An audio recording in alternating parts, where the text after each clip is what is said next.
अब renewable sector के लिए फंडिंग में इरेडा की भूमिका क्या होगी और एफपीओ लाने जैसे मुद्दों पर इरेडा के चेयरमैन प्रदीप कुमार दास उनका क्या मानना है? इन सारे मुद्दों पर बात की जी बिजनेस संवाददाता तरुण शर्मा ने। आइए आपको भी इंटरव्यू दिखाते हैं।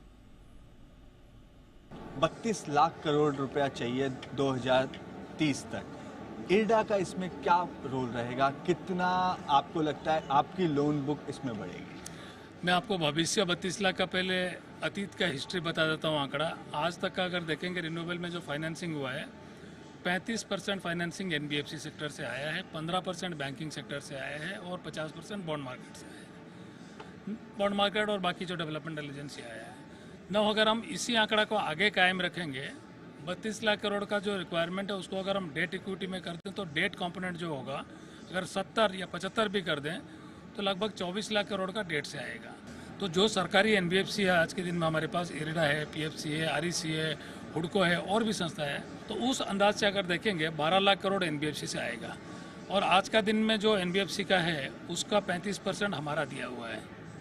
एनबीएफसी मार्केट का 35% शेयर अगर हम उसी को देखेंगे तो लगभग 3.5 लाख करोड़ हमें करना पड़ेगा।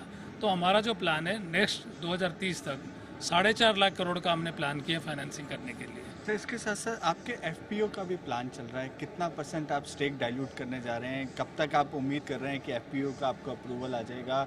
और क्योंकि आपके स्टॉक को लेके काफ़ी एक्साइटमेंट है मार्केट में।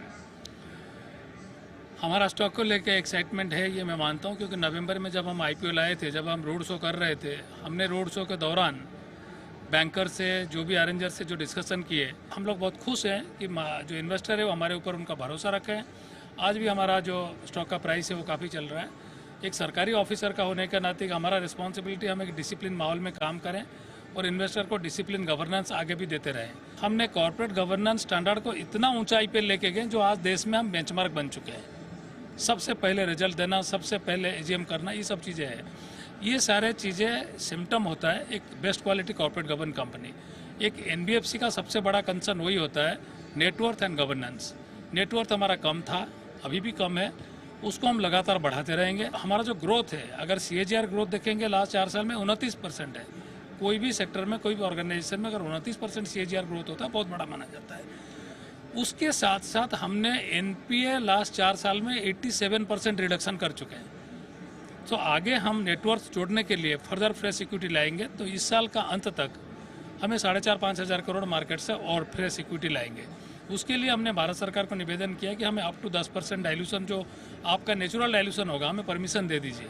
भारत सरकार का कोई शेयर बेचने वाले नहीं है, हम नया शेयर इशू करेंगे, उसका कैपिटल हमारे पास आएगा, तो परसेंटेज होल्डिंग जो भारत सरकार का 75% है वो गिर जाएगा।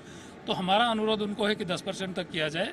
हमें 1-2 दिन में उस निर्णय आ जाएगा। हम उम्मीद करते हैं सरकार हमारा जो निवेदन है उसको स्वीकार कर लेंगे और हमारा हमेशा प्रयास रहेगा इस सेक्टर को डेवलप करने के लिए जितना सब पॉसिबल एक्शन है हम उसको करेंगे।